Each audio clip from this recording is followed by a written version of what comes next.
We were wiring out renovation about $1.2 million a week in remodeling expenses. It was so much capital outlay. And I was like, dude, this is a lot of money. Right. Just to make 30 to 50,000 a deal. I was like, this doesn't really make that much sense.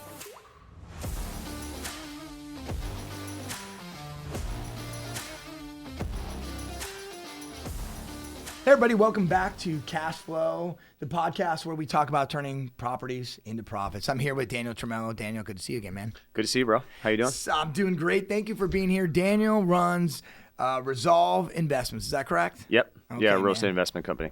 I love it. And the great thing that we talked about is that this isn't a real estate brokerage. This is your own personal investment company. This company's all about driving property investments. Correct. Yeah. So exactly. So we're a full-fledged real estate investment company, not just flipping or wholesaling, but also private money. So I think everything real estate investing.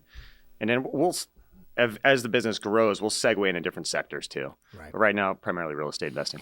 And we talked about like a focus because real estate investment is so big. You told me like, look, if it's distressed properties, like I can do anything under the sun. Is that correct?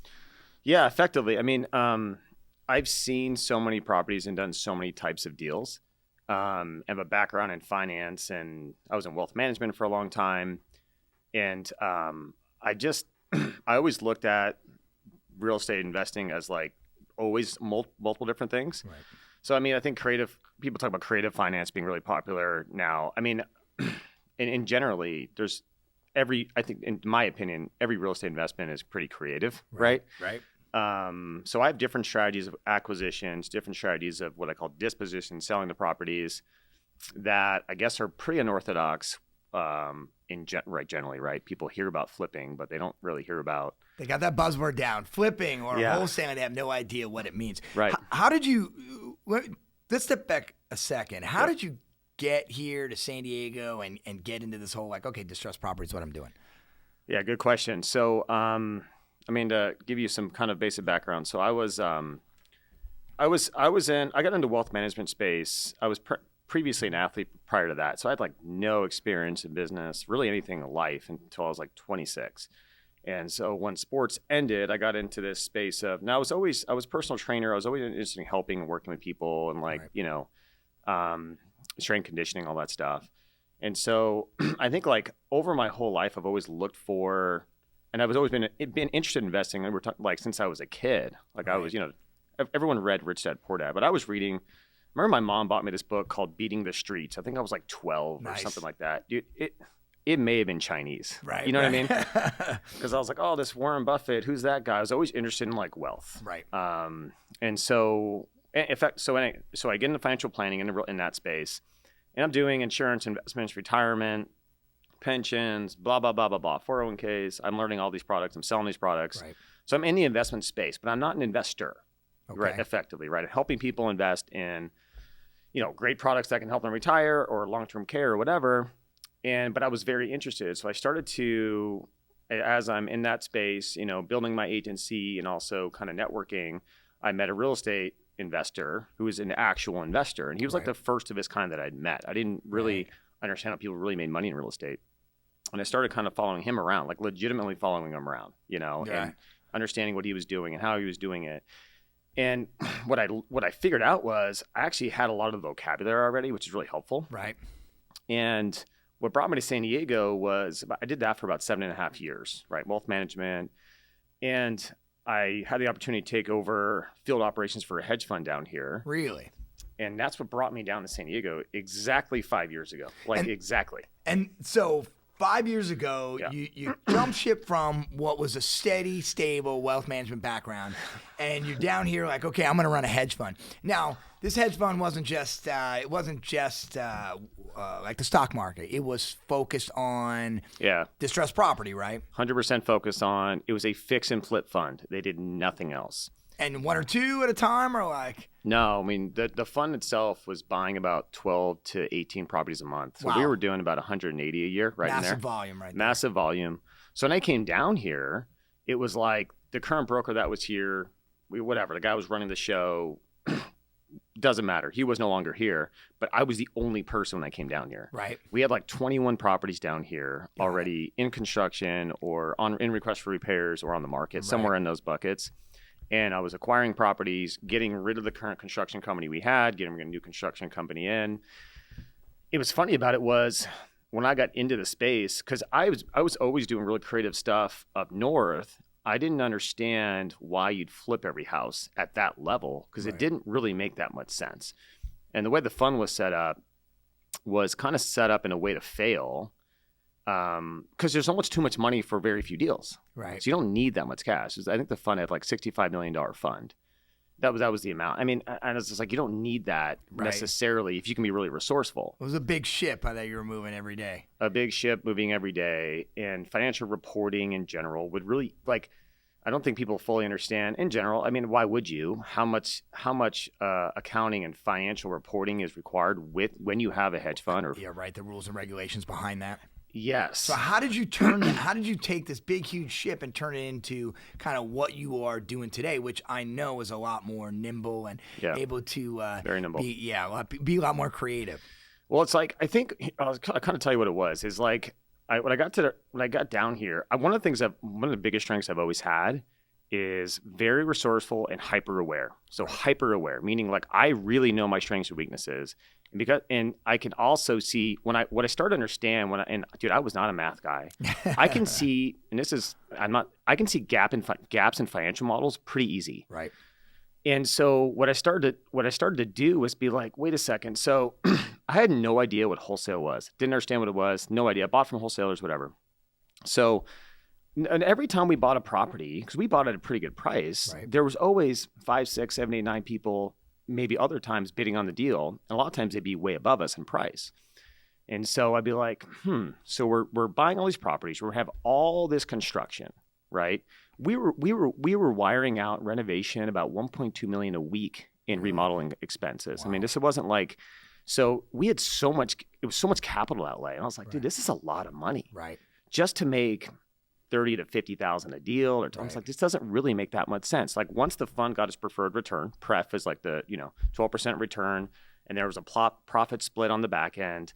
It was like there wasn't a lot of margin left for all this exposure out there. For all this exposure, right?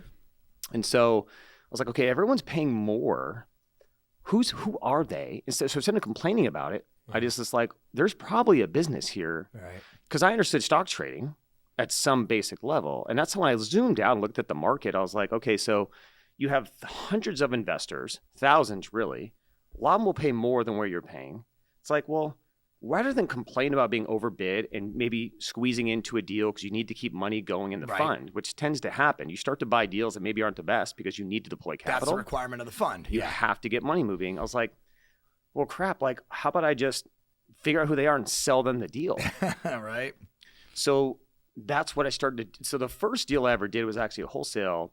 It was actually not even like I consider a wholesale. Basically, there was this property in Fletcher Hills, and there was this massive landslide in the backyard. I think it was like, I don't know. It would have been probably like 200 feet wide, dude, like 150 feet down. It was a gnarly landslide. House itself was in great condition. So we get wind of the deal. We go over there. We're talking to the tenants. The tenants, like, they've been there for 12 years. Their kids go to the elementary school in there. She's like, I really want to buy this house. And the seller wasn't going to sell her, whatever reason, whatever. Right. Seller's like, I just want to take cash offer and I want to bail. And we ran it. ARV on it was like, I think it was like 750 at the time. Right now it's probably whatever. This is 2019. Right. 2019. And so I'm like, okay, like, so to fix the actual landslide was $100,000. It's like, okay, $100,000 to do that. Okay, we'll buy it at $415. Right. $100,000 in. Holding costs, probably all the permits and plans. Maybe we make $60,000 flipping the house when it's done, right? So the tenant's texting me over and over, hey, I want to buy this house. I'm like, dude, I don't know, but all I know is you need to go get a hard money loan because you're not gonna be able to buy this with a current loan. And I was like, and you're owner occupied technically. Look, I don't know anyone that does these types of loans, but you can go call around. Yeah. And so she did, and she goes, hey, what would you sell this to me for? So we close on it $415. And I was like, haven't done a thing, and haven't touched it. Ready to go with I it. called up I called up the fund manager. I was like, hey, dude, what would we sell this for? He's like, 570, 670. I was like, I just called her up. I was like, hey, if you wanted a 570 right now, you can have it. Right. that was the first time the fund never touched a house and it profited 150 grand. Like that. And I was like, there's a whole business here. Right. So I started to, instead of, like I said, complain about, and that was like a pretty that's a needle in a haystack. Right. A consumer, a tenant buying the house, like that is a needle in a haystack. But you have others of those, though, Dan. I mean, I mean, when you're explaining the different ways that you're taking this big giant behemoth and going like, hey, there's a problem and I could be nimble, I can be creative, Correct. and I can do other deals. I don't have to look at it from the same cookie cutter. I'm a flipper, I'm this, I'm that. Talk to me about that other creative financing deal that that you had on the table, because I think that really shows, again, you're a savvy real estate investor who's like, hey, the market's changed. I'm a flipper. What do I do? Yeah. Yeah. So I think if you kind of how I look at the market and investing in general is, does it make money? Does it make sense? And how much time does it take to make the money? Right. I don't look at it as I'm refining a neighborhood or I'm building a ground up or on any of those things. I look at it, does it make money? Does it make money? I mean, it's and not to be too callous, but that's what I look at it as. Right. This is the business that you're in. It's a business. I am in business to be profitable as an investor, give myself a great return, build a great business. That's what I do, right? And so I have, my business is structured what I call kind of two sides, right? I have an acquisition side. Our job is to acquire distressed properties. Mm-hmm. That side is all the detail we talk about when it comes to distressed, whether it be, we have I just got a property squatters in LA. Okay, whatever. That's one deal, right? But that happens all the time. I got a property with fire damage. I have others with there's a murder in the house, whatever is going on in the house. I have short sales. I have negotiated with lenders. I have a foreclosure situation.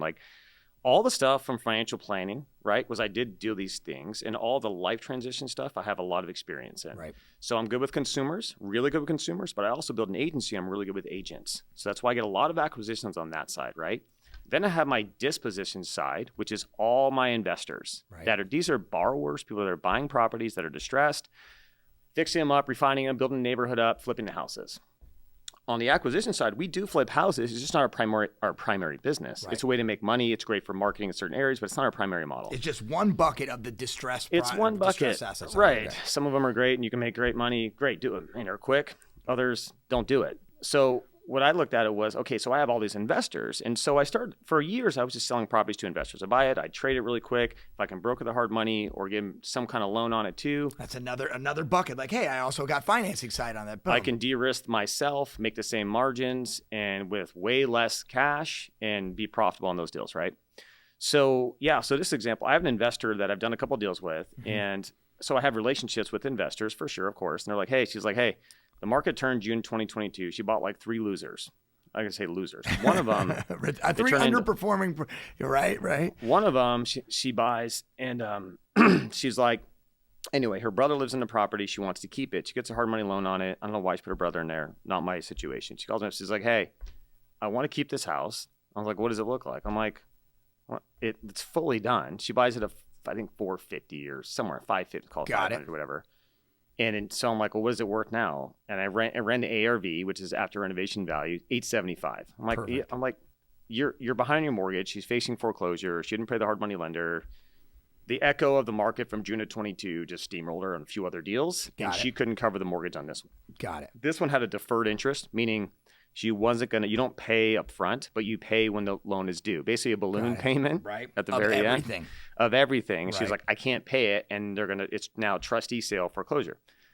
I'm like, okay, I deal with these all the time because I deal with a lot of NODs on consumers, but I can also deal with NODs and hard money. And let's just talk real quick. Okay, she has basically a valued property at $875 and bought it at $500, even if you have She remodeled it too, right? So it's in good shape. So I was like, okay, and I just told her, just list it, just sell it. I don't want to sell it. Okay. She's like, what would it take for you to buy this? You hold on to it and then sell it back to me. Got it. I was like, I'll do it for $100,000.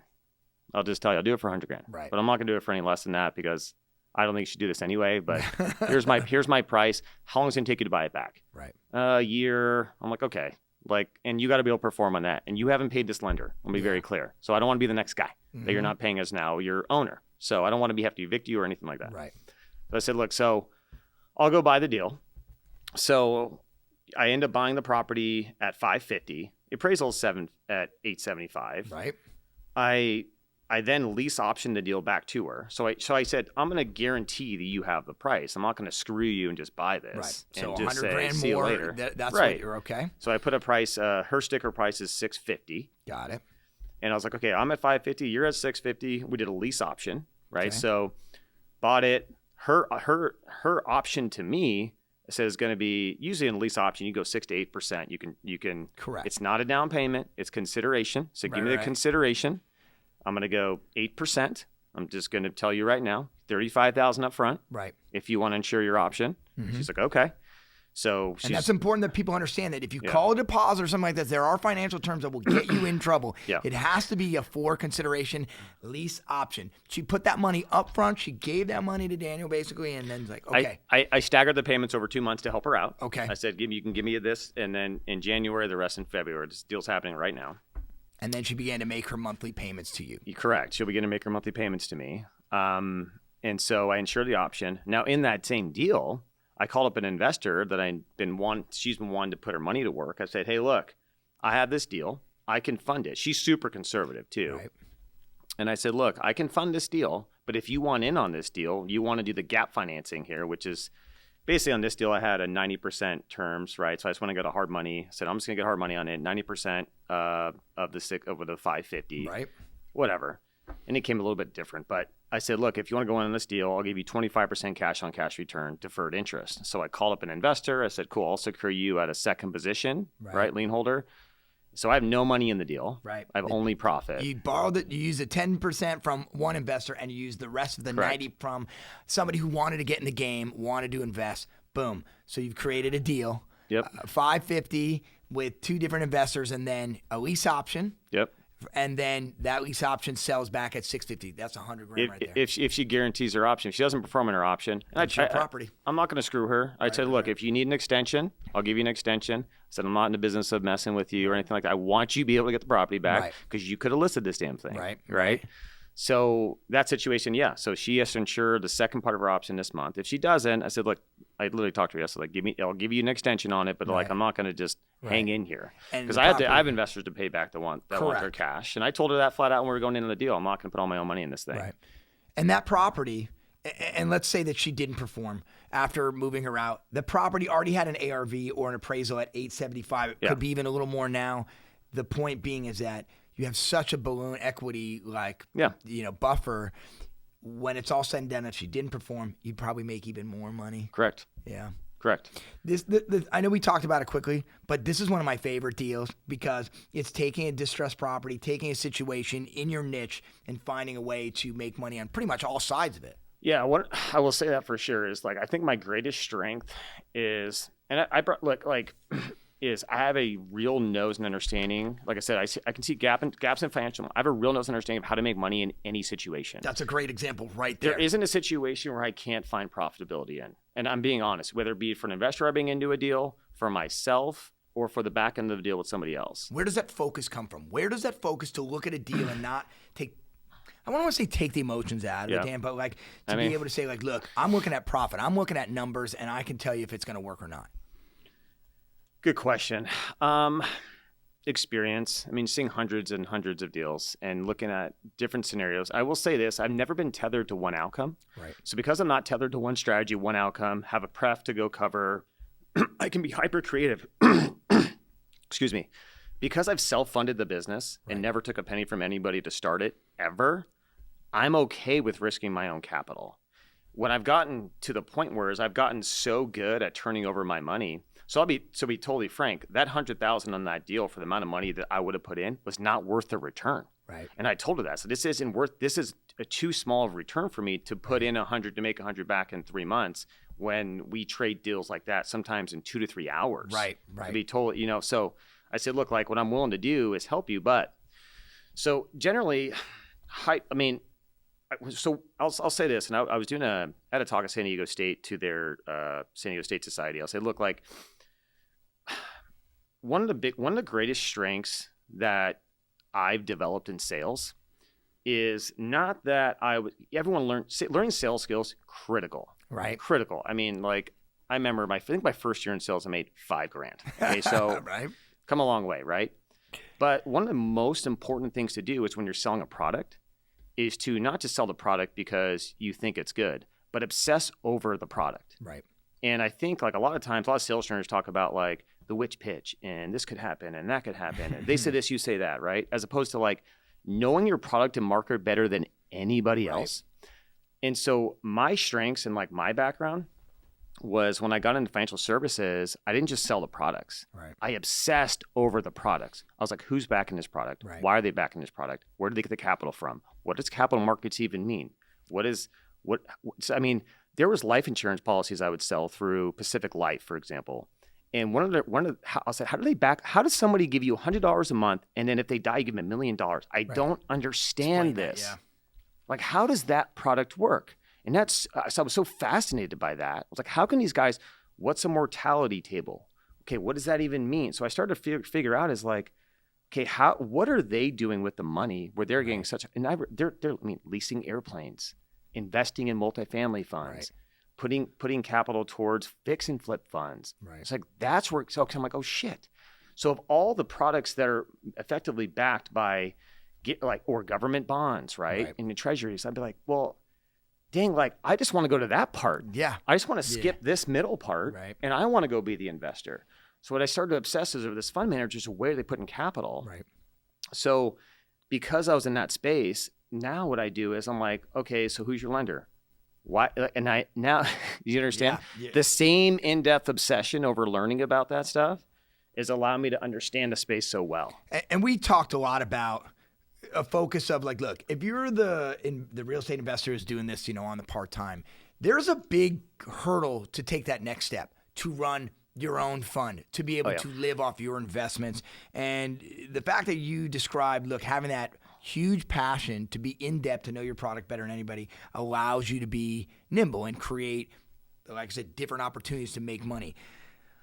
Let's take that next step. Somebody's listening and saying like, well, how else can I take that next step? What are we telling them? What do we tell them that they have to do to be able to be that marquee real estate investor? So I'd say this, and here's the huge thing. I don't know if being a real estate investor is for everybody. I do think everyone should invest in real estate though. Right.